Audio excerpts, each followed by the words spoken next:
களம் காவல் கேரளாலையும் தமிழ்நாட்டிலையும் ரேண்டமா பொண்ணுங்க ஒரு சைக்கோ கில்லரால வந்து கடத்தப்படுறாங்க. அந்த சைக்கோ கில்லரை கேரளா போலீஸ் பிடிச்சாங்களா இல்லையா கடைசியில் அப்படிங்கறதான் இந்த களம் காவல் படத்தோட ஒரு சின்ன பேஸ் பிளாட். இந்த களம் காவல் ரிவ்யூக்கு போறதுக்கு முன்னாடி எப்போ போல ஹலோ ஹை ஃப்ரெண்ட்ஸ், நான் தான் உங்க ஜெயராமகிருஷ்ணன் பேசுறேன்.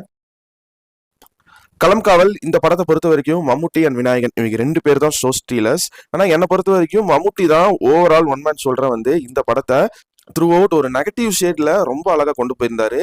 ரீசெண்ட் டைம்ஸ்ல அவரோட பிலிமோகிராஃபி எடுத்து பார்த்தா சர்ப்ரைசிங்லி எல்லாமே ஒன்னுக்கு ஒன்னு கண்டென்ட் வைஸாவும் சரி, அவரோட ஆக்டிங் பெர்ஃபார்மன்ஸ் வைஸாவும் சரி டிஃப்ரெண்ட் கேரக்டரைசேஷன் வந்து பண்ணிட்டு இருக்காரு. அண்ட் விநாயகன் ஒரு யூனிக்கான பெர்ஃபார்மன்ஸ். நம்ம ஊர் கேரளா போலீஸ்னா இப்படிதான் ஒருத்தர் இருப்பாரு அப்படின்னு அவருக்கு ஏன் படத்துல அந்த மாதிரி ஒரு பட்டப்பேர் கொடுத்துருக்காங்க அப்படிங்கிறதுக்கு ஒரு வேலையான ரைட்டிங் வந்து போயிருக்கு. அண்ட் இந்த படம் பாத்தீங்கன்னா பேஸ்ட் ஆன் ட்ரூ ஈவெண்ட்ஸ், அதாவது கர்நாடகால ரொம்ப மோசமான சைனைட் மோகன் அப்படிங்கிற சைக்கோ கில்லரை பேஸ் பண்ண கதை தான் இந்த களம் காவல் படம்.